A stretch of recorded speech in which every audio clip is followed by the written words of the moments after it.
How you going, people? Hey, that's a pretty good one. Uh, these cops shoot this guy absolutely for no justification. Let's see if I can show you just the shooting real quick, and then we'll go into the detail. Gaddy opened fire, shooting 5 times. Hey, stop right there. Hey, drop the gun! Move! Drop it! Drop it now! Drop the gun! Drop the gun now! Charlie 23's got a gun in his hand, one at gunpoint. Drop it! Hands up! Hands up! Hands up! Put your hands up! Stop! Put them up! Stop moving! Stop!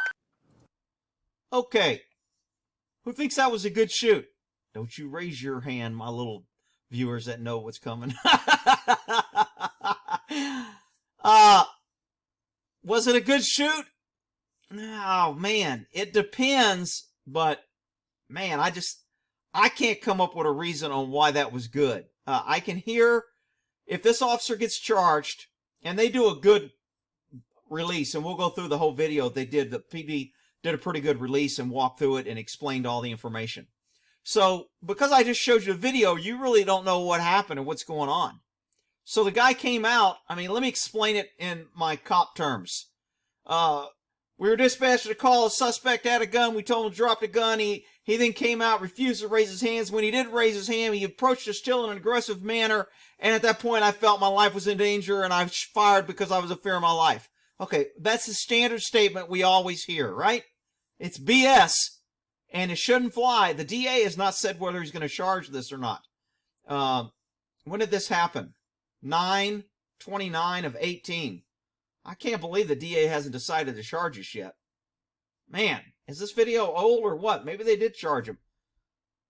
I might have to do some research, see if they charged him. But anyway, let's look at this video here on what we didn't know. Remember, the officer's position is the officer's decisions is based on what he knew at the time. So let's see if that changes and you think this shooting was authorized.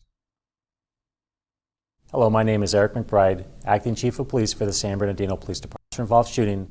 As part of this briefing, we will share our goal as an agency is to continuously build community concern. This is never more important than when deadly situations every day. In the overwhelming majority of these incidents, they respond professionally and effectively. Upon completion of our internal investigation and review process, we've concluded that one of our officers' decision-making did not meet the standards held by our department or the community we serve. As a result, he no longer works for the San Bernardino. Damn. He just said, we found a guy was wrong and fired him. So when a cop gets fired, the odds of him getting charged is usually much higher. Why? Because government's no longer protecting government. Now government is free to go after the pesky. Once you get fired from the government, now you're just another pesky tax-paying citizen.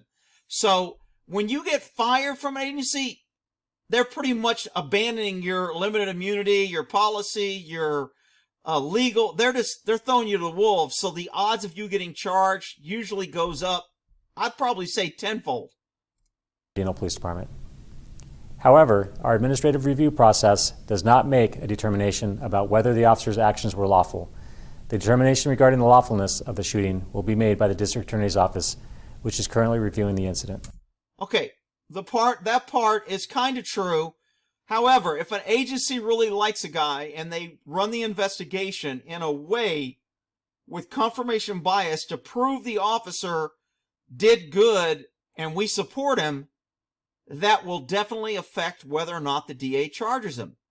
If this chief was up here saying, we reviewed it, we think the officer acted within policy, we stand behind him, and he's getting some paid time off, and when he's ready to come back to work, he's come back to full duty. Do you think that's going to influence whether the DA is going to charge this guy?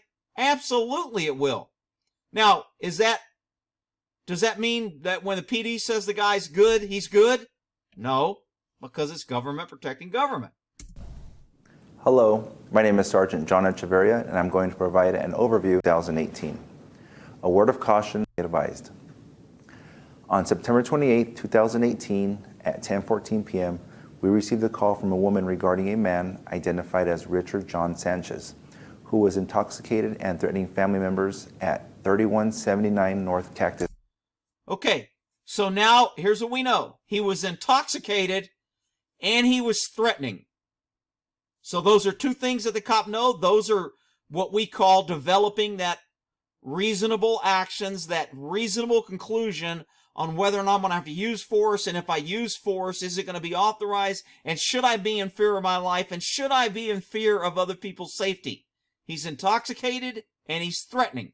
This circle. The dispatcher quickly discovered that Sanchez had a felony no-bail warrant for his arrest and notified officers via radio. Okay, another piece of information. Now we have a guy who's intoxicated, threatening, and he has a felony warrant. Now, is a felony warrant enough to shoot him? No. Is a violent felony warrant enough to shoot him? It gets you closer, but it doesn't justify it.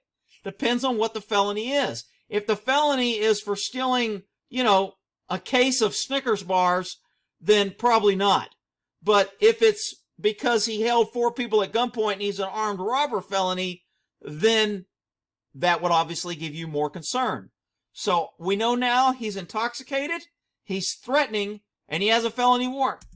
Charlie 23, Baker 23, the RC now advising the subject is back, and she sees the subject holding a gun in his hand now. Now it's going to be 1035 for 100,000. A few months earlier, Sanchez had made terrorist threats during a domestic dispute. During that incident, he was armed with a handgun. Okay, now, I'm going to say the dispatcher told him this, because anytime I got a warrant when I was working, I'd say what the warrant's for. Because if they had some felony poop-up warrant for freaking, failure to pay taxes or some shit, I'd be like, whatever, I don't care. I'm moving on to something better. Have a nice day. Hey, dude, you got a felony warrant? You ought to go turn yourself in, because the next guy's probably going to arrest you. I don't feel like booking you. I got better things to do. I'm letting you know you got a felony warrant. Have a good night. And I would have moved on. And I've done that. I can't tell you the number of times. I just didn't mess. Unless you were a violent guy and I thought you were a threat to the public, you didn't get arrested by me. So I would have blown it off if they said that. But if they tell me terrorist threats, even though I'm going to assume a vindictive girlfriend could have been lying, and then he made those terrorist threats with a gun, even if he's right, I know now he's got a gun, he's had a gun, he's threatening people, he's intoxicated, and he's wanted on a felony warrant. Notice how my totality of circumstances is continuously growing. Now, a lot of cops, when they write the report, they'll just say, I got dispatched to a guy under the influence, he came out, we told him to put down a gun, I shot him. They won't say everything that I'm saying where I'm building and I'm painting a picture on why I did what I did. And that's really critical for cops when they do stuff, and it's critical for citizens if they ever get in a shooting after they talk to their attorney. Don't try to do this on the fly. I mean, I could probably do it on the fly because I've been doing it for so long. Rick, you just think shut up, you big crybabies. I'm trying to teach you something. All right, here we go.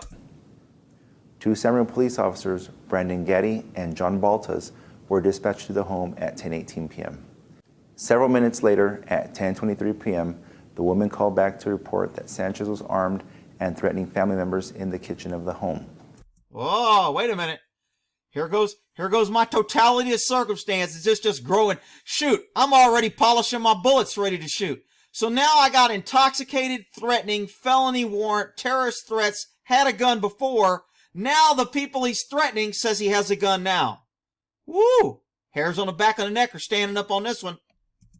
The woman said she had escaped with children, fearing for their safety. Where are you at? Are you outside now? Yeah, outside the house. Okay.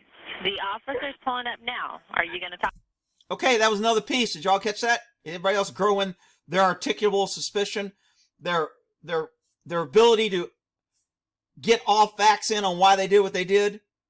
Now I'm going to say in my report, while I was responding, one of the family members, who probably should feel safe with this guy since they're related, felt so much in danger that she grabbed her kids and fled because she thought he was such a danger to their safety. Whoop. There goes my problem. My probable cause. My articulable suspicion is continuously growing. Talk to the officer? Yeah. Okay. I'm going to stay on the phone with you until they get there because of what you're saying that your brother-in-law has. Family members and witnesses described Sanchez as intoxicated and making irrational statements such as he had everybody under his control because he was God. Whoa, man. My shit's just hell, I've already got a 4-page report and I ain't even showed up on scene yet. So now the family members saying this guy thinks he's God. He's invincible. He might have a death warrant. He may think that he's going to take on the world. Now he's armed. He's intoxicated. Could be taking some hallucinogenic drug. He's under the influence. I don't know what he's under the influence of, but he's armed. He's got wife and kids running from the building, and I'm going there, and he's got a felony warrant. Think these cops are a little on edge when they get there? Does that justify this shooting a little more? We'll see. Dispatch informed the officers of Sanchez's history and told him he was armed and likely under the influence. When the officers arrived, they could hear people arguing and could see the front door was open. They saw and heard Sanchez, who had his back to the front door and a gun in his right hand. Okay, so this is for all the people that go, Rick, you can't depend on what dispatch or 911 tells you because they could be lying and you cops are just thinking that gives you problem. It's not just what we're told. It's totality of circumstances on what we're being told, what we know. We know he has a felony warrant. We know the guy's name. We know people are running. And now when we show up, we hear loud arguing, which corroborates what we've been told. And we need to articulate that corroboration. And the guy has a gun in his hand. So now everything I've been told, it's very reasonable for me to believe that it's all true. Rick, you can't say it's all true just because he has a gun. Well, I just did. And I'm telling you, that is reasonable when facts start corroborating and start verifying what you were told as being correct and true, then it leads you down a path that you can believe other stuff you were told is true. Even though it's already been case law that cops can believe what another cop tells them, and they can believe warnings or spontaneous statements of warnings as being true, especially if lives are in danger when they're told that. And a woman was standing just a few feet away. The officers yelled command to drop the gun and pointed their weapons at him. Sanchez turned. Could they have shot right here? Did y'all see him switch handguns? The gun was in his right hand and now it's in the left hand. Look how quick that gun was switched. I want you to look at this. The gun's in his right hand. Watch how quick it ends up in his left hand. Command to drop the gun and pointed their weapons at him. Bam, switched. Could they have shot? Of course, if they would have, it would have been justified. I'm not saying morally they should have. But legally, could they have justified it and shot him there? I think they could have. Well, Rick, if they could have shot him there and they shot him later, why should they be in trouble? Because your chance to shoot and your justification to shoot changes. And it can become authorized as quick as it can become unauthorized. If a guy points a gun at you, you can shoot him. If you don't shoot him and he drops the gun, now you can't shoot him because he's no longer armed. Unless you can say you thought he had another gun, or you thought he was reaching for a gun, or he had a knife. You have to have some other facts. Sanchez turned around and didn't immediately obey the officer's command. Does that matter that he didn't immediately obey? It may or may not matter. In a state of confusion, cops are yelling, he's arguing, he's under the influence. Maybe he didn't hear, or maybe he's shocked. Maybe he's planning. Maybe he's thinking, shit, I got a felony warrant. I'm going to prison. I got nothing to lose. I'm going to take these two cops out. We don't know what's going on. But is it important that he didn't immediately respond? I mean, if I was there at gunpoint, I wouldn't think it would be that strange. It wouldn't change a whole bunch for me that he didn't immediately respond. But he pointed it out like it meant something. For a brief moment, the officers lost sight of the gun while Sanchez spun around and transitioned the handgun from his right hand to his left hand. The officers ordered him to drop the gun 3 more times before he finally sat on the arm of a couch. Suddenly, and without being told to do. Okay, here's where officer communication comes in. And there's no law that says this have to happen. But just decent, good police work. Cops communicate. And if the guy lays a gun down and I'm yelling, drop the gun, drop the gun, drop the gun. He set it on the couch. Raise your hands. He's not armed. He doesn't have the gun. Raise your hands. If the other cop's yelling, show me your hands, show me your hands, I'm going to be yelling, he put the gun on the couch. There's nothing in his hands. That's called good police work good communication. I don't know if they teach that anymore, because cops, I think they just teach, you know what, if you can shoot, just shoot. It'll probably be justified. Don't worry about it. One less pesky citizen, you'll get a few days off. I think that's what they're teaching now. To do so, Sanchez advanced toward the officers, taking 8 steps. The officers already... Is 8 steps important? See, that's something that we would never have before they had videos. We would just say he took multiple steps at us and covered a large distance, or he covered the distance from the couch to the doorway to the officer within a few seconds. And that's how we would say that he moved. But with video, we can say he took 8 steps. We could even say he calmly took 8 steps. He deliberately took 8 steps walking toward the officers without saying anything. There's a lot of ways to articulate what he's doing. A lot of cops will always take the short path. He walked toward me, and that'll be their statement. The more details, the better you are.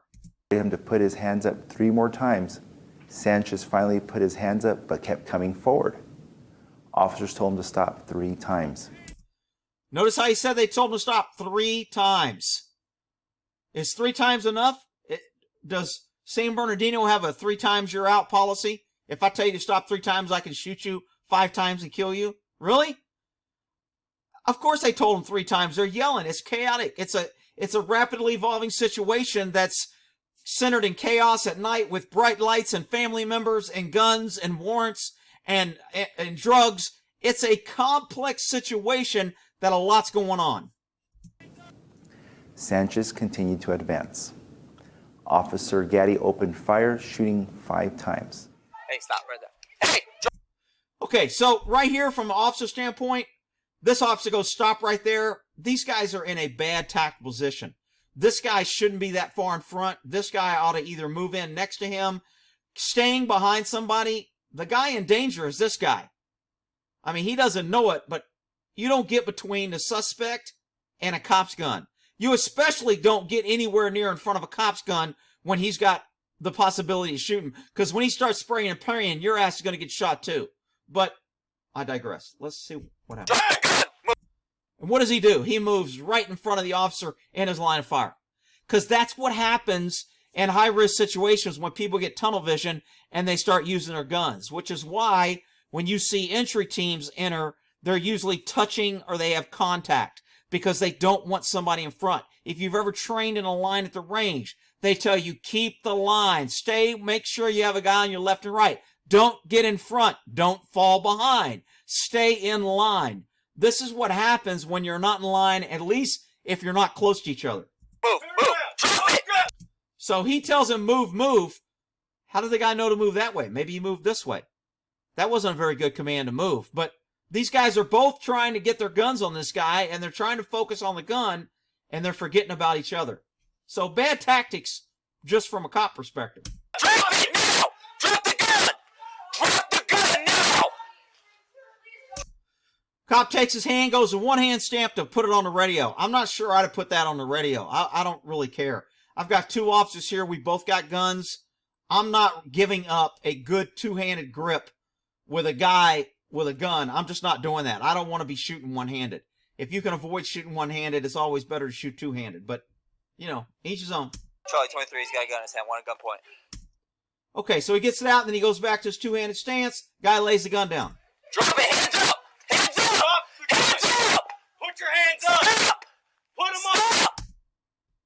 Okay, here's my big problem with this shooting. These officers walked up here with no obstacles. They know where they came from. They could have easily created distance and walked back.